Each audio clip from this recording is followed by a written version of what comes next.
આપ સર્વે જાણો છો એમ તારીખ 27 ઓક્ટોબરથી ભારતના ચૂંટણી પંચે 12 જેટલા રાજ્ય અને કેન્દ્ર શાસિત પ્રદેશોમાં સ્પેશિયલ ઇન્ટેન્સિવ રિવિઝન એટલે કે SIR ની જાહેરાત કરી છે.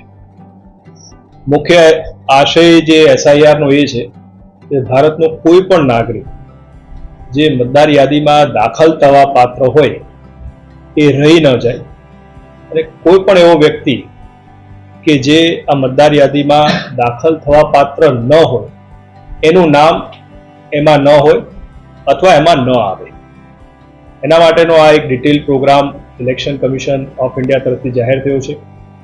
આજે એટલે કે 4 નવેમ્બર થી લઈ અને આગામી 4 ડિસેમ્બર સુધી આપણા જિલ્લામાં સમગ્ર રાજ્યની સાથે સાથે જે BLO છે એ મતદારોના ઘરે જશે અને એને ગણતરી ફોર્મ આપશે.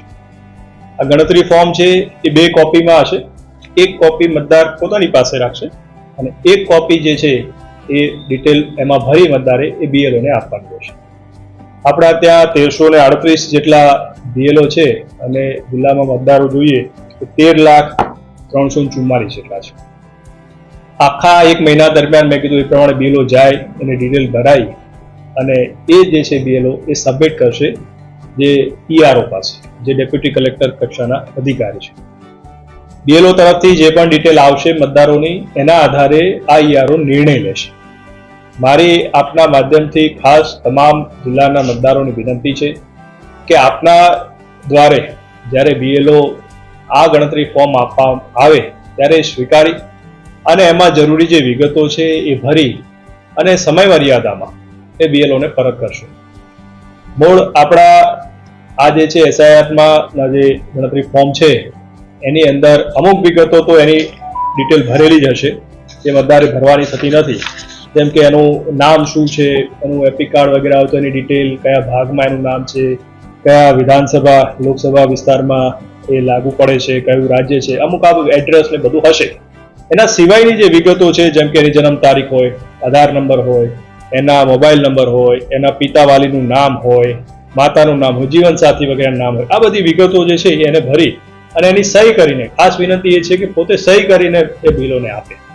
આ બાબતે કોઈ પણ એમને પ્રશ્ન હોય તો એ BLO નો સંપર્ક કરી શકે છે અથવા 1950 1950 નંબર જે છે એની પર ફોન કરીને પણ માહિતી મેળવી શકે.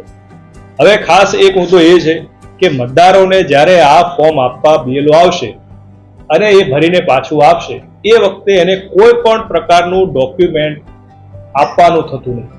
માત્ર ને માત્ર આ ગણતરી ફોર્મ જ આપવાનું છે, કોઈ બીજા ડોક્યુમેન્ટ એમાં આપવાના થતા નથી. એટલે એ મારી ખાસ આપના માધ્યમથી મતદારો સુધી આ વાત પહોંચે એ છે.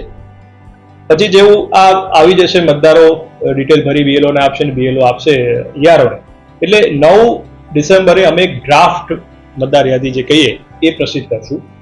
એ મતદાર યાદીમાં માની લો કે કોઈ વ્યક્તિને લાગે છે કે ભાઈ મારું નામ આમાં નથી આવ્યું અથવા કંઈ પ્રશ્ન છે તો એ પોતે જે છે વાંધા જે છે એ બાબતના ERO પાસે રજૂ કરી શકે અને એ વાંધા જે છે એ 9 ડિસેમ્બરથી લઈને 8 જાન્યુઆરી 2026 સુધી એ આ વાંધા રજૂ કરશે.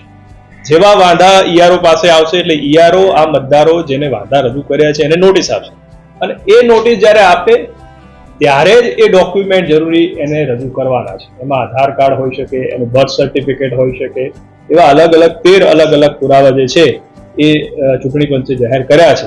એ પૈકીના કોઈ પણ એ આધાર પુરાવા આપશે અને એના આધારે એ ERO નિર્ણય કરશે અને એ જે નિર્ણય છે એ થયા બાદ 3/2/2026 સુધી અમે આખા એના જે ચકાસણી કરશું અને ચૂંટણી પંચની એની મંજૂરી લેશું અને મતદાનની આખરી પ્રસિદ્ધિ છે એ 7 ફેબ્રુઆરી 2026 થશે. હવે આ મતદાર યાદી 7 ફેબ્રુઆરી 2026 પ્રસિદ્ધ થઈ જશે. એના પછી પણ કોઈને એવું લાગે છે કે મારે આમાં અપીલ કરવી છે, આ મતદાર યાદી સાથે હું સહમત નથી, તો એ મતદાર જિલ્લા ચૂંટણી અધિકારીને અહીંયા અપીલ કરી શકે છે. અમે જે નિર્ણય કરશું એના ઉપર પણ માન લો કે એને કોઈ પ્રશ્ન હોય તો એ રાજ્ય લેવલે મુખ્ય નિર્વાચન અધિકારીની કચેરી છે CO ગુજરાત સાહેબને, એમને પણ એ અપીલ કરી શકે છે. તો આવી રીતે આખી એક બહુ ટ્રાન્સપરન્ટ પ્રક્રિયા જે ચૂંટણી પંચ છે ભારતનું એ અત્યારે હાથ ધરી રહ્યું છે અને તમારા માધ્યમથી તમામ મતદારોને અમારી વિનંતી છે કે આમાં સાથ સહકાર આપે અને જરૂરી જે મદદની જરૂર છે તો અમારા BLO અમારા તમામ સ્ટાફ આપશે. આખી પ્રક્રિયામાં તમે જાણો છો એમ રાજકીય પક્ષો ખૂબ અગત્યનો ભાગ છે અને આના માટે અમે જિલ્લા લેવલે પણ રાજકીય પક્ષો સાથે બેઠક કરી છે, એમને ડિટેલમાં આખું પ્રેઝન્ટેશન આપ્યું છે, એમને જાણકારી આપી છે અને એમના પણ કોઈ મુદ્દા હોય તો એ પણ ધ્યાને આપણે લીધા છે. રાજકીય પક્ષોને પણ ખાસ વિનંતી છે કે આપના BLA છે, આપના તરફથી જે આ પ્રક્રિયામાં જોડાતા વ્યક્તિઓ હોય એની યાદી પણ અમને એ લોકો આપી રહ્યા છે, જે અમે ડાઉન ધ લાઈન BLO ને આપશું, એની સાથે સંકલન કરી અને આખી આ પ્રક્રિયા સારી રીતે પૂર્ણ થાય એ અમે કાર્યવાહી હાથ ધરીશું. સર, આ પ્રક્રિયાનો ઉદ્દેશ